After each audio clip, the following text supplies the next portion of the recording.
এখন ভাইকে কেন বললো? হাদি ভাইকে কেন বললো? বিচার চাই, এটা বিচার চাই আমরা। আমরা আজকে হাদি ভাইয়ের খুনির বিচারের দাবিতে শাহবাগে আসছিলাম আন্দোলন করার জন্য। এটা হচ্ছে শহীদ হাদি চত্বর। তো এখানে এসে আমরা বাবা এবং ছেলেকে পাইছি। এই যে বাবা ছেলেও আন্দোলন করার জন্য আসছে এখানে। এখন এইটুকু বাচ্চা ও হাদি ভাই সম্পর্কে কি বুঝে? তুমি এখানে আসছো কেন? আমি আজকে হাদি ভাই নিয়ে হাদি ভাইয়ের বিচার চাওয়ার জন্য আসছি। তুমি হাদি ভাইকে চিনো? চিনি। সে কি? সে একটা মুসলিম, সে একটা মাটি, সে সে একটা বাংলাদেশের জন্য সব কিছু করতে পারে। এই দেশের জন্য কোটি কোটি মানুষ আসতে পারে। এই পাওয়ারফুল কেন আসবে? এখন হাদি ভাইকে কেন বললো? হাদি ভাইকে কেন বললো? বিচার চাই, এটা বিচার চাই আমরা।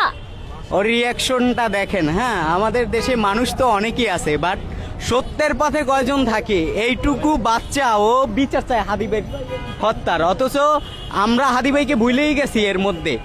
তো হাদি ভাই এখন কোথায় আছে? হাদি ভাই মাটির নিচে আছে। আল্লাহ উঠেই নিয়েছে। আল্লাহ যতটা কিছু করুক, হাদি ভাই এই দেশে ছিল, তারপরেও এই হাদি ভাই তাড়াতাড়ি মারা গেল। এর আল্লাহ ওনাকে পাঠিয়েছিল, এত তাড়াতাড়ি উপরে চলে গেল, তাও কোনো কিছু নেই, খুনির কোনো খবর নেই। নারায়ে তাকবীর! নারায়ে তাকবীর! নারায়ে তাকবীর! আল্লাহু আকবার! নারায়ে তাকবীর! আল্লাহু আকবার! নারায়ে তাকবীর! আল্লাহু আকবার! নারায়ে তাকবীর! হাদি হত্যার বিচার চাই। হাদি হত্যার বিচার চাই। এই সারা বাংলাদেশের জন্য বিচার চাই। যারা হাদি হত্যার বিচার করতে চায় না, উপর পর্যায়ে আছে, তাদেরকে তুমি কি বলতে চাও? আমি বলতে চাই, এই সারা বাংলাদেশের মানুষ, সারা বাংলাদেশের মানুষ হাদি ভাইয়ের জন্য পরিশ্রম করেছে। হাদি ভাই এই মিশাল করেছে। হাদি ভাই যদি আজ পর্যন্ত বেঁচে থাকতো, ওনার সাথে আমার দেখা হতো, বলতাম যে হাদি ভাই আজকে বেঁচে আছে। একটা কথা আছে না, আল্লাহু আকবার, আল্লাহু আকবার। তুমি কে, আমি কে?